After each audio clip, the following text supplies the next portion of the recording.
Edward and Gordon often went through the tunnel where Henry was shut up.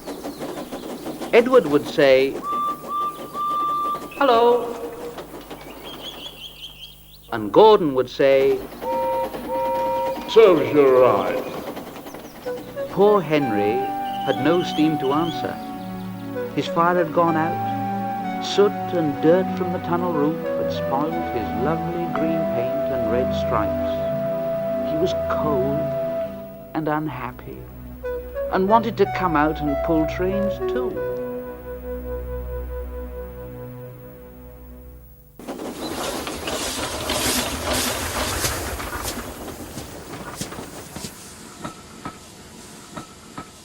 Gordon always pulled the express. He was proud of being the only engine strong enough to do it. There were many heavy coaches full of important people like the fat director. Gordon was seeing how fast he could go.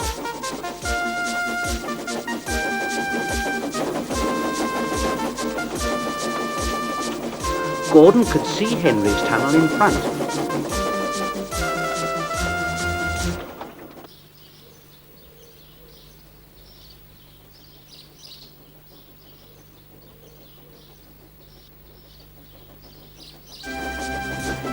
Closer and closer he came. He was almost there when Gordon was in a cloud of steam and going slower and slower. His driver stopped the train. "What has happened to me?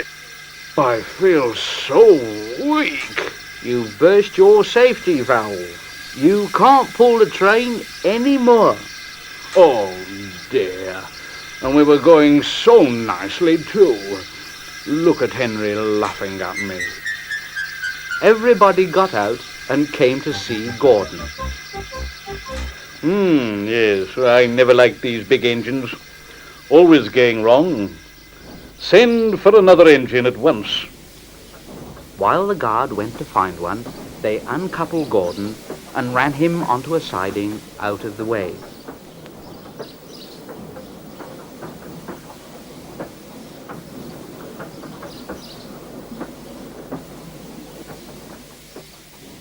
The only engine left in the shed was Edward.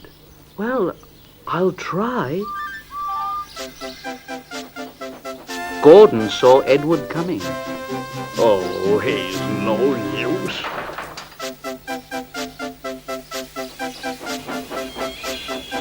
Edward puffed and pulled and pulled and puffed, but he couldn't move the heavy coaches.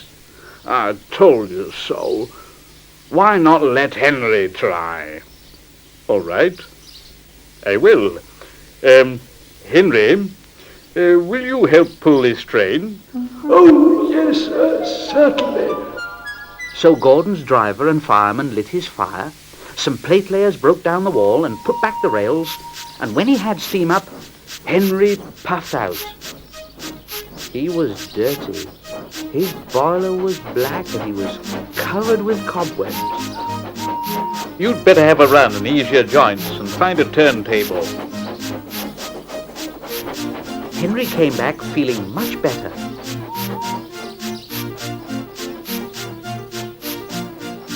And they put him in front.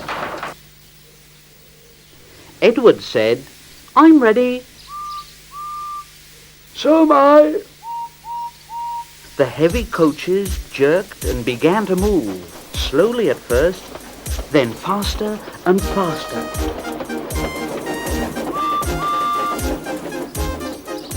"We've done it together. We've done it together. We've done it together. We've done it together. Hooray, you've done it! Hooray, you've done it! Hooray, you've done it!"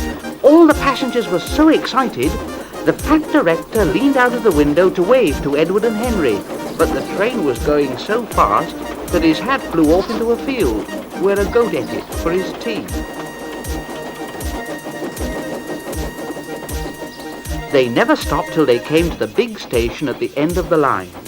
The passengers all got out and said thank you, and the fat director promised Henry a new coat of paint.